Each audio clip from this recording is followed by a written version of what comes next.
Morning, guys. Happy Labor Day, September the 2nd here in Central Illinois.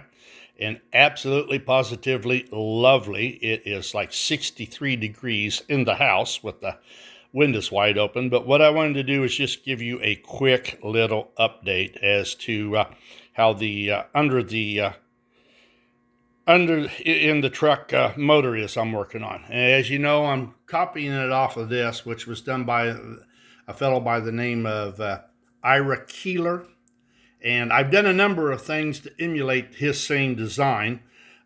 Initially, I had drilled holes so it would be a standalone four-wheel truck. I've since changed that, and I'm going for the platform that he has right here, which all this does is ride over the axle of the front or the back set of wheels, however you want to look at it, exactly like what Lionel did with their trolley cars. I mean, all they did was they drilled into the laminations, did a hook, hooked it over the back of that axle, and then that's how the whole unit ran. Now, this runs pretty good. Unfortunately, the back set of axles here are not wide enough to fit through the frame.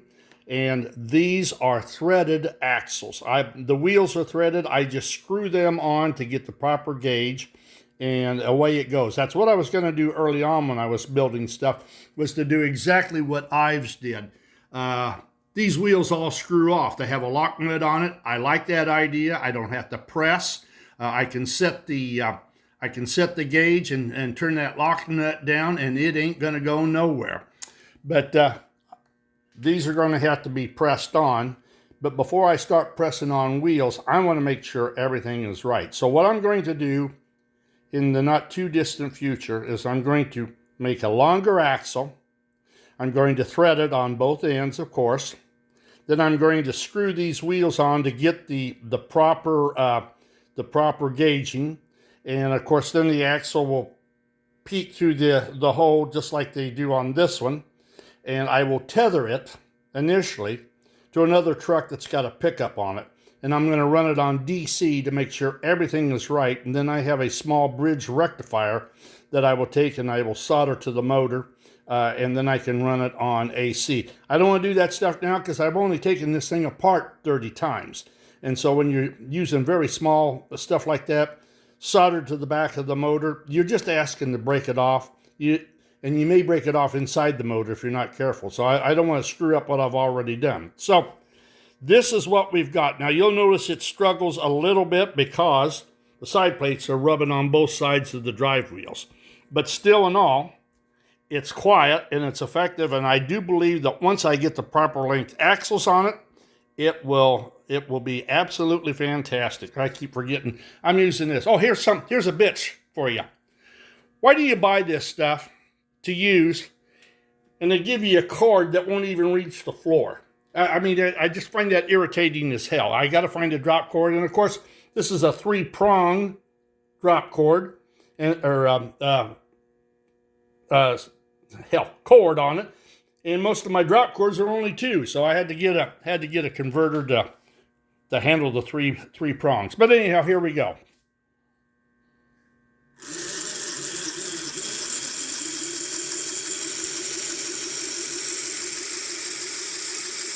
Now, it would be a whole lot smoother and a whole lot faster if it wasn't rubbing like crazy against these 2 side plates.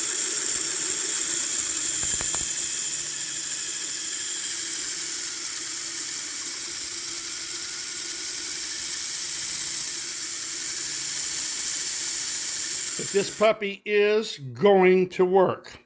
So like I say, the next time that we see this, I think, because I'm like a fly on a turd with this stuff. If I run into problems, then I sit and I think about it for 4 or 5 days. And I'm not kidding you.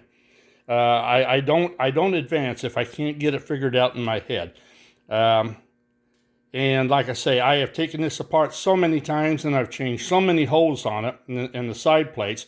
The next unit that I make, the side plates are going to be slightly longer because I'm going that route. On this one, as you can see, I've slotted that And of course, when you turn it upside down and put it on the track, it rides completely flat. It's easy to do, but why have to screw with it with a slot when all I have to do is make a platform? So that's where we're at with this. And like I say, I'm well pleased thus far with what I'm doing, and it makes for an interesting day. Let me set this down on the floor. Oh, once again, a one-armed paper hanger, and for the Labor Day holiday, I'm just screwing around just a little bit with some of the stuff. I like running my homemade stuff from time to time, and I mean, if you're going to make it, you might as well play with it. And also, the other thing is, I want to run the ever-living hell out of it. I want to be able to take and run this stuff and run it hard and have it last at least as long as a manufacturer's product. I don't like making stuff that you run 4 or 5 times around the track, something messes up on it, so you're always tinkering with it. So I'm looking for consistency, durability. If you see that I claim that it's been tested in the sands of the Sahara or the Antarctic or down in the depths of the Amazon, it's all BS. I wouldn't go down there, not interested. So here we go.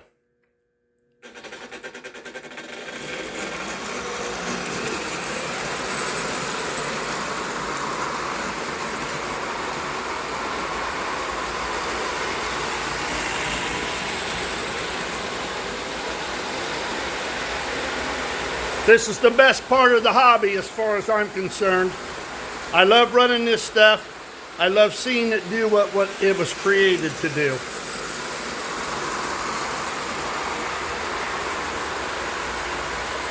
And I prefer not to have any accidents. That's why talking on your cell phone just doesn't pay.